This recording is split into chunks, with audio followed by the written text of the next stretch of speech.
Mishki here, joining the GL world to pitch my new podcast, which now comes out twice a week, Wednesdays and Fridays. The show features an extraordinary array of exotic circus performers, forgotten Hollywood starlets, reclusive Fortune 500 CEOs, professional taxidermists. Yep, wait a minute, that's a different promo. Where's the promo for GLers? Here it is. Let's try this again. Mishki here, pitching my new podcast. We're out of time? Could I do it again? What can 160 years of experience teach you about the future? When it comes to protecting what matters, Pacific Life provides life insurance, retirement income, and employee benefits for people and businesses building a more confident tomorrow. Strategies rooted in strength and backed by experience. Ask a financial professional how Pacific Life can help you today. Pacific Life Insurance Company, Omaha, Nebraska, and in New York. Pacific Life and Annuity, Phoenix, Arizona. Fix my hair. Oh, gorgeous. This is the Weekly Scramble, a place where we chat about life over a cold one or two. It's time to belly up to the pod with Mike Fratelloni and your host, Chris Reavers. That's right. It's time for the Weekly Scramble podcast. My name is Chris Reavers. With me, as always, his name is Mike Fratelloni. Hello, Michael. How you doing, Reavers? I'm okay. I'm okay. And you know what? You came up on Garage Logic the other day because we had the news stories about... And I had flashbacks when Joe was reading this particular story, but basically how the world of THC just isn't going to make it possible here in both the great state of Minnesota, but probably nationwide.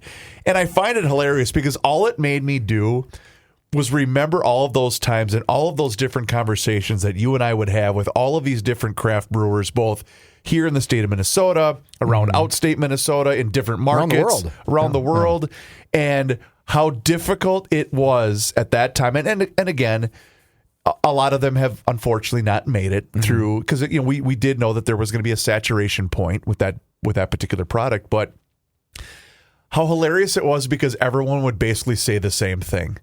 The government doesn't know what they're doing, and they're over-regulating us to the point where it's really, really difficult for us to make a profit in this world. And it's not complicated. Bartley, our buddy Bartley with Bent Brew Distillery, was one of the people that said, well, I want to do both brewery production and I also want to make spirits, but I can't sell both of them at the same time. And that's ridiculous. Yeah, he literally had a fence down the middle of his building with two different addresses. One was for the distillery and one was for the brewery. And that was the state. And I remember him explaining that to us both on the show but also in person and saying, I don't understand why this is not legal in the state for me to do this.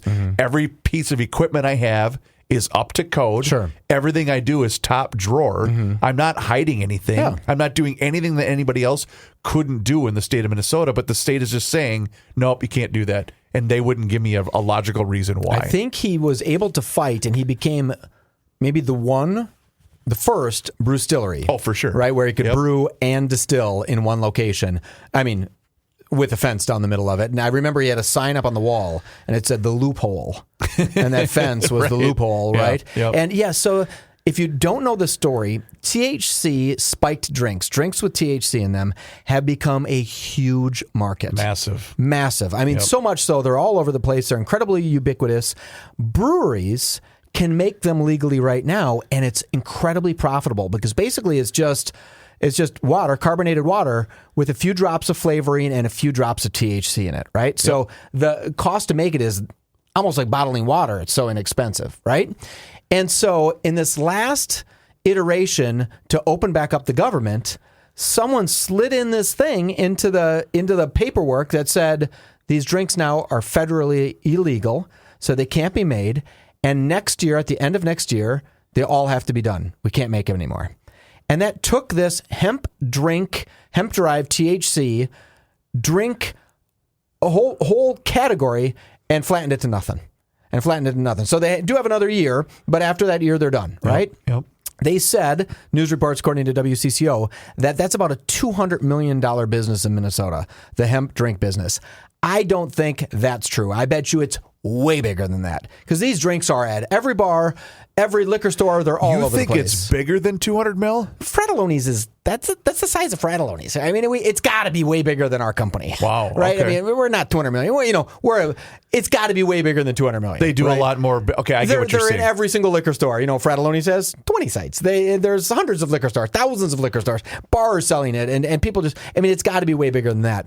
And they're going to flatten it to nothing. And they said breweries in Minnesota, on average, that make THC-based drinks, do about 15% of their business on THC drinks, and liquor stores, about 15% of their gross revenue is from THC-derived drinks, like something that wasn't even around a couple of years ago. And I think even the federal government can't deal drugs and make money. Right. I mean, it's so crazy to think. I do believe there might need some regulation, right? Remember, Bartley was making 20 milligram drinks. Yep.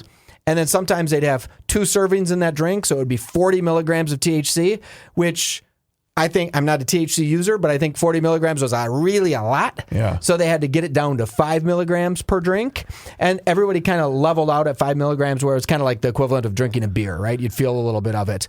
But this whole industry is just going to walk away, thus destroying more breweries in Minnesota. I can't believe it. Well, and the frustrating part, I guess, for me, is the fact that here you had all of these people that were all ready to go, that all had the right mindset and wanted to make this work.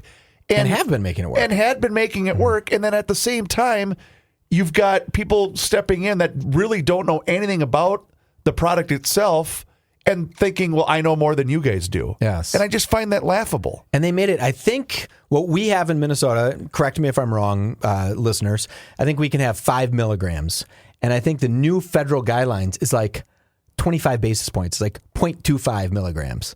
So it's way, way, way less. You could barely get high on it if you tried, right? And I guess I'll say, I'm probably not their demographic. I think you are. Well, but I guess everybody's their demographic. But here's why. And maybe it's vastly improved, but I just remember trying one, I don't know, a year or two ago, and I really, really didn't like it. Yeah. And I rarely even drink beer anymore. Sure. You know what I mean? So that's it for me. It was just like, this is interesting, and I didn't enjoy it. Like, I think at Bartley gave me one, and I kept it in my refrigerator for like 2.5 years. I think that's where I got it from too. Yeah. No, this wasn't a Bartley one. This was a different product because it was gifted to me from someone that had come over for some type of holiday celebration. You might not know this about me, but I like to be in control at all times. I like to control everything. Your personal life, I like to control. My children, I like to control. Everything I like to control. The only person I can't control is my pick. She's uncontrollable. Right. That woman is feral. She is just a runner. And I can't do THC drinks because I think, oh my God, what if this feeling never goes away? Like, I know... Do you have a drink what's your go-to drink? If I do, I do like a Vizzy hard seltzer once in a while. You switched to seltzer. Yeah. You and I were both getting fat during the beer show because we were drinking so much beer, right? But mine is a Tito's soda tall, no fruit. Yep. Right? I don't want fruit because I heard restaurants never clean the fruit, so why let someone put a dirty... As a guy that has bartended off and on for the last 20 plus years, I would say that is absolutely you're true. not supposed to eat the fruit, right? Unless you watch the bartender cut the lime, that's okay. Yeah, and still, you just don't know where that fruit's been. No one's cleaned that fruit. No. So I drink these tall Tito sodas, and I know that if I have one of them, I feel 4%. If I have 2 of them, I'm 16%. If I have 3 of them, I'm 41%. I know exactly where I'm going with that. THC drinks, I take one sip of it, I'm like, oh my God, this is going to be a permanent thing. I'm going to feel like this forever. Do you remember when you were a kid when they talked about doing LSD? And there was a story how you never wanted to do LSD because once some kid took LSD and then thought he was an orange, and anytime someone touched him, he felt like he was juicing out orange, and that stuck with me my whole entire life. I never got that history lesson. You never heard that? No. It must have been an old wives' tale, right? Okay. But I remember saying, if you tried acid, you could mentally feel like you're an orange for the rest of your life, and no one could touch you because you're going to juice out orange, right? And that got me. You're right. I'm like, I'm not doing it.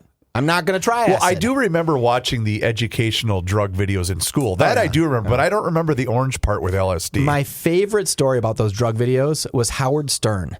He said he was watching, like, a guy came into school with a briefcase. And the guy opened up the briefcase and he said, these are uppers. These things make you stay up for 24 hours. And then these are downers. They make you go to sleep. And Howard said he was so young, he's like, I didn't know what any of these drugs were. But then I thought, well, I want to be up for 24 hours. And it was like the guy was showcasing how to do the drugs. An instructional manual. And the kid and Howard was like, I would never have known this stuff. It's like Whippets, right? Those, you know what a Whippet is? No. It's those Cool Whip containers that you get at the grocery store. Okay. You pop the top off, hold it upright so the white thing goes upright, and you don't do this, kids. You suck the air out of it, and you get like loopy for 10 minutes. Half your brain cells get burned out, right? But that was called a Whippet. Well, I didn't know it was that till I watched a 60 Minutes episode of it. I was like, we got one of those in the fridge right now. Oh, boy. I'm going to go try Whippet, but I'm too much of a puss. I'm going to tell you, I cannot do drugs. It's not built for me. But pretty soon, everyone in Minnesota will not be able to do drugs either because they're going to flatten it out to no profitability. Okay, this is going to become the old man get off my lawn, but I do think that we will, I remember when we started going down the road of, legalization here in the state of Minnesota, and I get it. I've got a lot of friends that enjoy their marijuana. And that's fine, but I do think though that we're going to look back and that's going to be a dark day, because just because of what that door or what opening that door is going to eventually lead to. Because I can't tell you, I have a now 14-year-old son, and I'm pretty on top of things, right? Where I monitor internet usage, I monitor all that stuff. Yep. But the vaping craze and all that terrifies me, man. It really does. My college daughter that goes to University of South Carolina, right? She said, no one's vaping anymore. You know what we're doing? Take a guess what they're doing. Oh, God. They are THCing it? No. What? Take another guess. They're not vaping anymore. They're drinking. Smoking cigarettes. You're kidding. No, and I was Are we back? I'm like, let's go. She said, yeah, everyone's starting to smoke cigarettes. Pot use is way down at school. Okay. Right? They're not drinking. They don't drink hardly at all. Right? I mean, they drink a little bit, right? They're in college. But she said drinking's really low, but everyone is smoking cigarettes. I remember my daughter, sweet girl, she got caught vaping, right? Okay. And what happened is we went to her jacket, and my wife was going through her jacket and pulled out like 10 vaping things. And my daughter says, those aren't mine. I was holding them for everybody. Sure you were. At the same time, they were 10 random vaping things. Well, how would you have that many?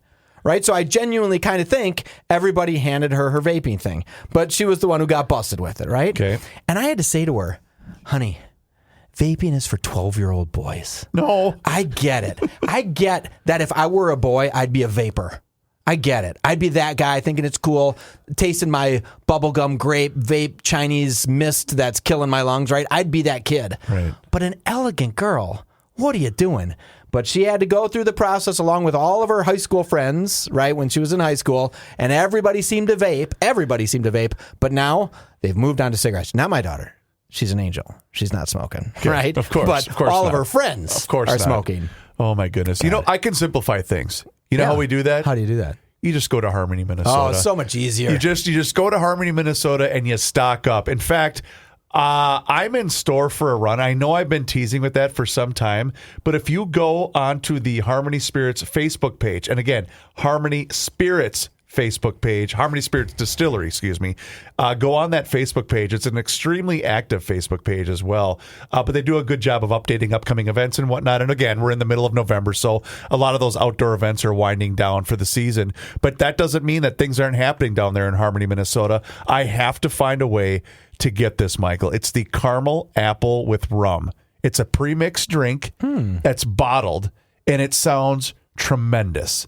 And it's a pre-done thing? They do a lot of those. Okay. They do a lot of those pre-mixed cocktails. Smart. And so what I'm going to do is I'm going to talk to my guy, Bo, at my liquor store, Coburn's Liquors in Belle Plaine, Minnesota. And I'm going to say, Bo, you guys got to get this, so I don't have to drive all the way down to Harmony. But even if I have to drive all the way down to Harmony, it's worth the trip. It's a great setup, great people. So I can say hi to Larry and Damon and the entire crew.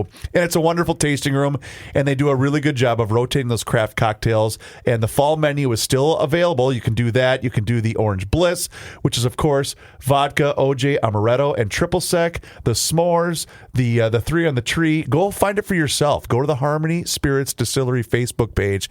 But like I keep mentioning, what you can really do is continue to go into your local liquor store, continue to ask for the Harmony brand by name. They've got it all. It doesn't matter if you're a rum drinker, vodka, gin. They've got the bourbon barrel-aged strength whiskey. It's all there for you, and it's wonderful handcrafted spirits made right here in the great state of Minnesota. And please do me a favor. Mention to Larry and Damon and the entire crew that the Weekly Scramble podcast sent them your way. We will be right back. Fast breaks, buzzer beaters, block parties, they're all back, and Underdog is the best place to get in on all the action. Whether you're into basketball, football, hockey, or any sport in between, Underdog is the best place to play, and playing on Underdog is easy. Just pick whether your favorite player will go higher or lower on stats like points, rebounds, and many more. Get your picks right, you could win up to 5,000 times your money. Austin Reeves, I've been picking him a lot this year. He's been good at everything. Points, assists, you name it. So I'll be looking at Austin Reeves to go higher in points and assists. Download the app today and use promo code GARAGE to score $100 in bonus entries when you play your first $5. That's promo code GARAGE. Underdog. Make picks, win money. Must be 18 plus, 19 plus in Alabama and Nebraska, 19 plus in Colorado for some games, 21 plus in Arizona, Massachusetts, and Virginia, and present in a state where Underdog Fantasy operates. Terms apply. See assets.underdogfantasy.com/web/play and get terms _DFS_.html for details. Offer not valid in Maryland, Michigan, New Jersey, Ohio, and Pennsylvania. Concerned with your play? Call 1-800-GAMBLER or visit ncpgambling.org. In New York, call the 24/7 Hope line at 1-877-8-HOPE-NY or text HOPE-NY 467-369. You mentioned your daughter. Mm-hmm. I got to ask about your trip to Ole Miss. So my daughter committed to go to Ole Miss, right? Yep. So her and I went down to Alabama to see an Alabama-Tennessee game and tour Alabama. So and cool. Tour Ole Miss. We did that a month ago, right? Yep. When Tennessee played in Alabama. And my daughter was really into Alabama. She's like, hey, I really want to go here. This place is great. And I said, you have to take away the game out of your... Because that's only 8 times a year or whatever that number is. You can't have that be the reason you go to Alabama. It was great, right? A great time. But I wanted her to feel what it felt like at Ole Miss. Is this a weather-related decision in some regards? Why she wants to go south? Yeah. Yeah, she likes the warmth, right? Gotcha. But it's not always that warm in Oxford, Mississippi, right? But it isn't 15 below. Exactly. It doesn't get that cold. So we go down this last weekend, Saturday and Sunday. We flew in Saturday morning, left Sunday morning, right? So we were only there for about 30 hours or 25 hours or something like that. So we go to the Ole Miss Florida Gators game. But first, we hang out in the Grove in Oxford, Mississippi, right on the middle of the campus. It's like the mall at the University of Minnesota, right? Sure. It is packed, Reavers. So packed. This is the Saturday morning before the football game. This is tailgating before the football game starts at 6. My daughter said, I don't think anybody will be there. And we got there at like 1 o'clock, and I said, yeah, I bet you there will be. There was 80, 90, 100,000 people there. Wow. Right? 70,000 went to the game. 68,000 plus went to the game. There had to be an extra 40, 50,000 people just tailgating. It was so packed, Reavers. All the tents weren't in great lines because the Grove is just like kind of like a grove. It's hilly and dirt, right? It's not. There's not sidewalks. It's not formal. Perfect. Yeah, no, it's not. Right. Yeah, it's not formed in any way. It's just kind of this landmass, and people had tents with full chandeliers, big screen TVs, catering that looked like it was a $10,000 catering job, right? Wow. In their tents. Yet you had to walk through their tent to get to another tent. Like there sometimes wasn't even a walkway to get around their tent. Right. And I'm going to tell you, I knew some people down there, right? Some of my friends went to Ole Miss, so I saw them down there. And finally I said, I'm not going to try to reach out to anyone else because it was virtually impossible to find people. Internet didn't work because there were so many people on the internet, so you couldn't really use the internet. That's cool. It was so fun. The game, we finally get inside. The pregame, the show, the music, the drone show in the background, right? So we're sitting there between the first and second period, I think. Quarter. They put up, first and second quarter. They put up a drone show over one end of the thing with Hottie Toddy and Lane Kiffin, a picture. I mean, drone show is unbelievable, right? Wow. The best part about the drone show is all the people who couldn't see the drone show on the far end, because it was behind them, on the far end of the stadium, a huge shooting star shoots across the sky. No. But it was fake. It wasn't fake. It was like a real shooting star. It just was absolutely meant to be. There's something about Southern hospitality that is different. I didn't get it. And to be perfectly honest, I didn't really understand Southern people. I thought, why are they talking so slow? What's going on? I didn't get it. How you doing, hon? I just, my name's Miss Charlotte, right? Just, I didn't get what the sweetest, the kindest, most generous with their time. Every single person that I would see, like we were in the airport, and I said, hey, did you go to the Ole Miss game? And guys said, yeah, I'm from Kentucky or whatever. And they said, I have some daughters here at school. If your daughter has any questions, here's my cell phone number, my card. Just call me and I'll set you. If that happened 3, 4, 5 times, and I thought no one would do that in Minnesota. We'd be kind to people. For sure. We would be kind to people. I was standing in the line to go to the bathroom at the game, right? And there's some drunk guys, right? And there's some Florida fans. You're at a college football game. But everyone's being respectful. One of the drunk guys in front of me is an Ole Miss guy, right? Sure. He's dressed like Ole Miss, khaki pants and a dress shirt, like with an Ole Miss thing on. That's all what they're wearing, right? And he turns to the guys in front of him, the Florida Gators, and he says, hey, are you having a fun time here at Oxford, Mississippi? And the guys from Florida said, you guys have been the nicest group. We'll come back next year. We don't play next year, but we would come back in a heartbeat. And the guy from Ole Miss said, that's what we want to hear. We're proud to have you here. Thank you so much for traveling. It was shocking. You're kidding me. Shocking. I was like, the hell is going on? This guy. Now I got to add this to my bucket list. This random kid who was talking to some Gators fans wanted to make sure that they were having a good, safe time, and he was so excited to have them come. And instead of, I go back to a Philadelphia Eagles football game where someone's bashing you in the head. Right. SEC football makes professional football look stupid. It is so much a head and shoulders above in quality of the show, not quality of the game. Obviously, professional football is another level. I can help you with one word. It's the passion behind it. Oh, real passion. Yeah. Real cool. This is families and generations of devotion and dedication. And oh, by the way, I get it. You know, I'm a third generation Viking fan. My sons are going to be fourth generation. But the Vikings got here in 1961. Yep. Ole Miss has been around since the 1600s or whatever it's been. 1850 or something. Before we were even a state. We weren't even a state, and they were around. So I rented a hotel in Memphis, right? Okay. And then I said, crap, I want to get down. So I gave my hotel room up. I couldn't do anything. I lost my hotel room. I want to get down close to the campus, and I see that there's a Super 8 in Oxford, Mississippi. It's a 2-star Super 8, but I'm like, it's Oxford. Oxford's a super clean town. Okay. So we go down there, and we go into the room, and the room is crappy. Real crappy, right? Yep. Drop off. The girls do their makeup, get dressed, and we get ready to go. We run over to the Grove way too early because we were standing basically in the busiest area of the state fair ever, where you're kind of grabbing onto a person's shirt in front of you to walk through, right? Yep. And we're in that area. So finally I said, go to the game, do everything. We try to go to the square. You couldn't get a parking spot in the square. If you tried, you just couldn't do it. Sure. I said, let's go back to the hotel. We go back to the hotel. It's probably 11 o'clock at this time. Maybe a little 11 earlier. p.m. or 11 a.m.? p.m. Okay. Yeah, because the game started at 6. We ran around This is for a little bit. post-game and everything. Post-game. Okay, gotcha. So go back. In the little courtyard at the Super 8, bunch of Spanish guys out grilling.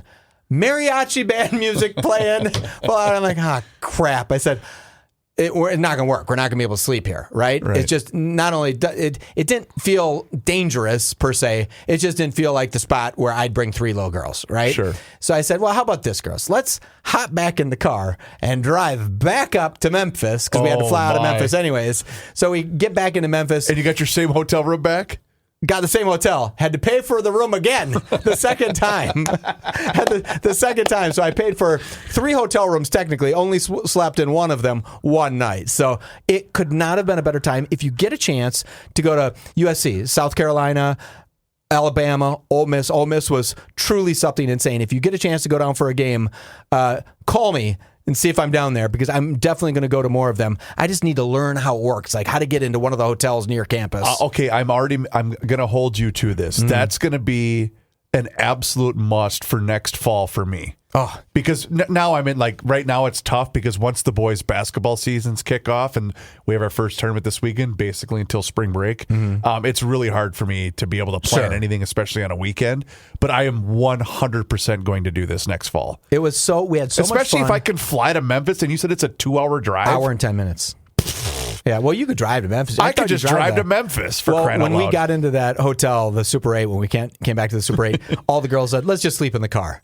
I said, no, we're not sleeping in the car. We're not doing that. I can drive. I had one beer the whole day, right? Because it was just, I didn't even know where to get a beer. in the Grove. Like I'm sure if I would have walked up to anybody and said, "Hey, we're brand new here. We're from Minnesota. We're just coming down. Can I have a beer?" They would have said, "You would join us now." So right? can I ask you? So is it set up where it's almost like the Mall of America rotunda?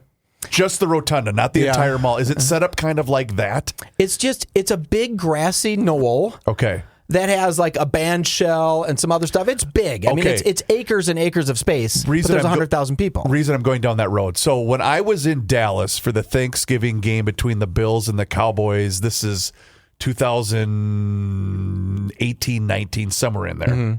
And they had, obviously the new Cowboy Stadium. They had just built, because they had just built the Texas Rangers new stadium that was opening in 2020. Okay. And they had, because they're right next to each other, and they had built this monstrosity, which is basically like the Mall of America rotunda. Okay, just the rotunda. Sure. Right? And it's just floors and floors of bars and restaurants, and it's cool in theory, but it just, you can't relax. And there's all sorts of like picture the main floor like an Applebee's on steroids, right? Where there's just booths and there's a stage for a band or whatever. There wasn't any live music that day, but they did have like an MC that would come out and give prizes away or whatever it was, and it was cool. But for me, it was like, I got to get out of here. And then we go to the Cowboys game, and I have got to get out of this place. I hated every second of being inside a Cowboys stadium. Well, this, being outside, right? Obviously, the Grove is outside, right? There's people in their tents would have bands for their tent alone. Okay. Right, little 3-piece bands. So my youngest daughter, who's a sophomore in high school, I said, "Here, this would be really nice. One of your sisters is going to go to Ole Miss. Maybe you could go to Ole Miss. You'd have a sister there. It'd be a little easier." She's not sure she wants to go out of state, right? Sure. She might want to stick, and I was the same way. I wanted to stick around. And she got down there and she said, "There is not a chance I'm going to this school. Not a chance." I mean, it was so busy. Sure. So, and then someone came up to her. This beautiful girl came up to her and said, "Oh my God, I love your dress. You look just gorgeous." And I could see her like, oh, someone, like a real pretty girl, said I look pretty, right? And I said to her, "Watch out. That's how they get you. Right. Someone's nice to you." And then we sit down in the game and she's like, "I get it. I get what's going on here." And she's like, "I would go here, but I'd have to live here because I wouldn't want to go down to the Grove at noon when the game starts at 6. I'd want to go down to the Grove from 3 to 4 and then go back to my apartment or my dorm, relax for an hour, and then go back out again, right?" Just to even, the line to pee was 800 guys long. Oh my God. I was like, well, what are you doing? You got to have more bathrooms than this. Right. I mean, it was just, I don't know how they did it. The videos, I know I'm talking about this and no one cares about Ole Miss, but it is so damn cool, Reavers. I am so excited for my daughter to get down there. Yeah, it's the experience of knowing that your kid's going to a very cool place, that you know that you can feel safe knowing that she's there, or that she's going to be safe and you're going to be okay with that. Super clean. Yeah, it's so I got to bring this up though, because you mentioned SC. Tell me you saw the video, because we talked about it on GL. Tell me you saw the video of the South Carolina Texas A&M football game in which South Carolina scored a long touchdown. Yep. Kid runs up the tunnel, and as he's coming back, the Texas State trooper kind of gives him the elbow. I think they should arrest him for assault. Well, they removed him from the game immediately. Yep. And Joe said they got to remove his badge, because imagine what this guy's doing when over a stupid football game, right? And you're on TV in front of millions of people, and you give someone the shoulder. I think he should have been arrested for assault. I would say, screw you. Screw you. I'd be interested to see what the school, meaning South Carolina, if they did pursue any type of legal action. Yeah, but they're I just not going to, bud. And here's what I thought, and I've said this 10 million times, and I say this as a son of someone that was in law enforcement.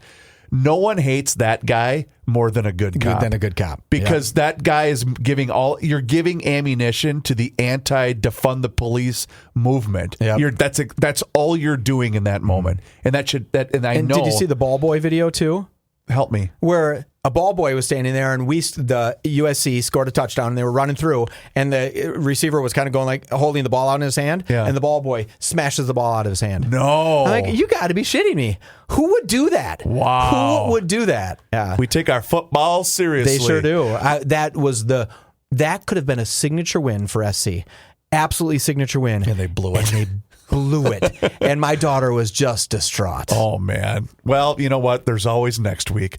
We are nuts, and wearenutsmn.com. I've made this announcement a couple of times, but worth repeating. Now available at all of your Cub Foods locations and also select Quick Trip locations. You know the product. It's the great family-owned, small batch, hand-roasted, perfect snacks right here, made right here in Minnesota.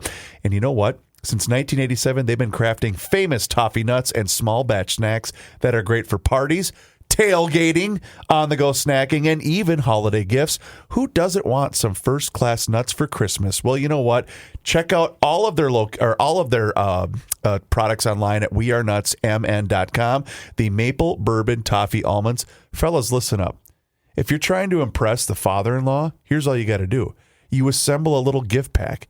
A little bourbon toffee almonds, a little Harmony Spirits, some Masters Maples, the original toffee peanuts. In fact, I'm due. I got to make a run to Fratelloni's to get the cinnamon toffee peanuts because the boys are out already.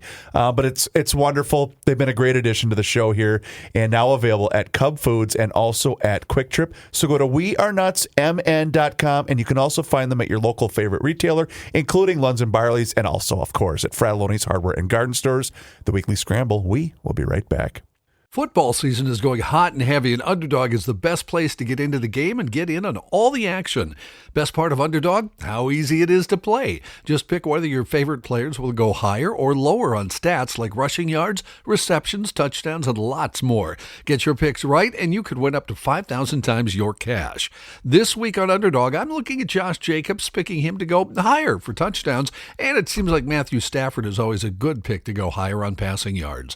Download the app today, sign up with the promo code GARAGE to score $100 in bonus entries when you play your first $5. That's promo code GARAGE. Underdog, make picks, win money. Must be 18 plus, 19 plus in Alabama and Nebraska, 19 plus in Colorado for some games, 21 plus in Arizona, Massachusetts, and Virginia, and present in a state where Underdog Fantasy operates. Terms apply.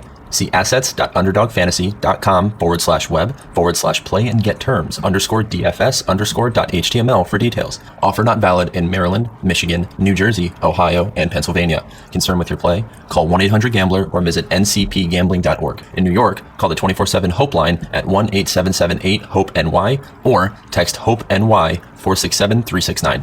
So we had a bit of breaking news that kind of developed during the end of GL, and then thankfully you reminded me of this, Mike, before we started our show, and then reminded it during this last break because I'm so scatterbrained.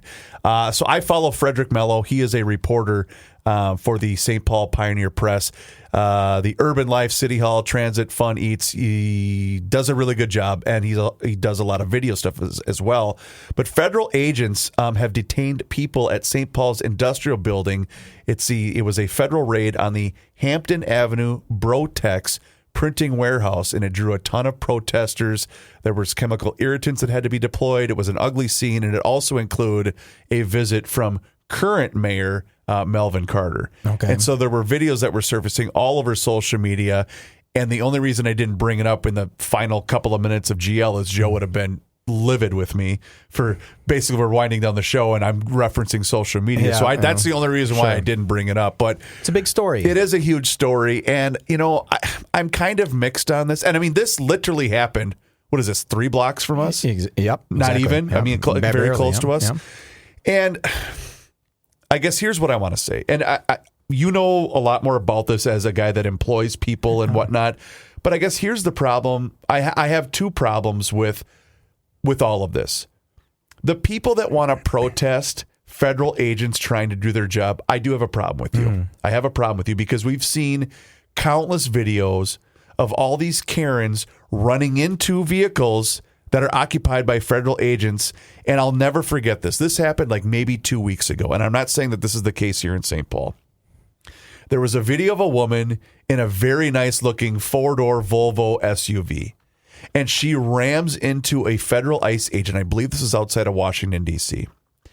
And what she doesn't understand is one of the agents got out. I believe there was 3 agents in the vehicle along with the person that they were looking for and then apprehended. Mm-hmm. And as she ran into the back of this SUV, one of the agents got out and said, "Get out of the car."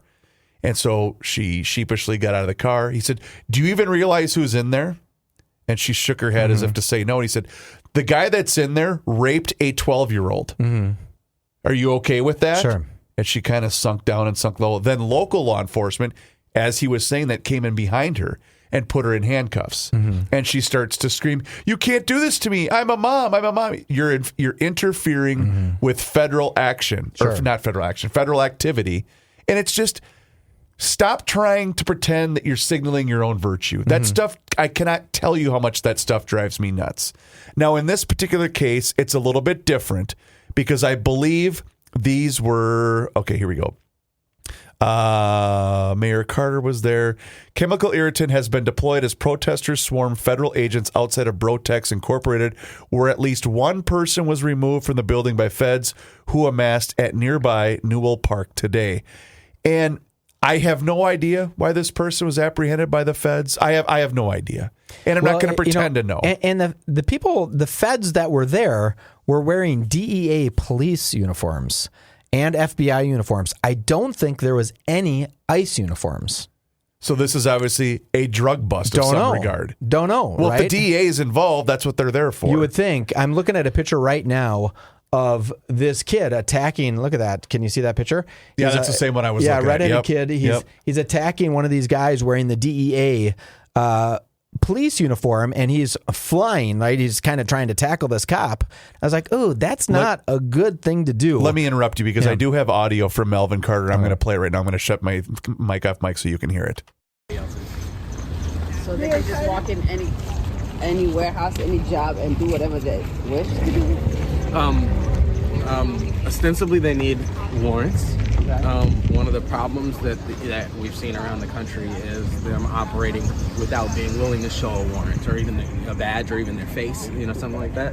And so that's something that we're really concerned my question is, like, where do the people that work, where's the safety of the employees, like the protection? Because they just literally walk into a job and went in. They're just walking into like, what's going on with those companies, and they're not supporting their employees, and they're not protecting them? Well, and that's right. I don't know the specifics. I can't say that I know the specifics of this case. What we hear from DC is they the federal government keeps saying they're tying this to violent crime and violent criminals and things like that. But then we see them go grab a roofing crew or something like that. Yeah. Okay. Again, Mayor Carter's in a tough spot because he doesn't know what happened, the details or what happened or why this person is being apprehended. But that's the problem.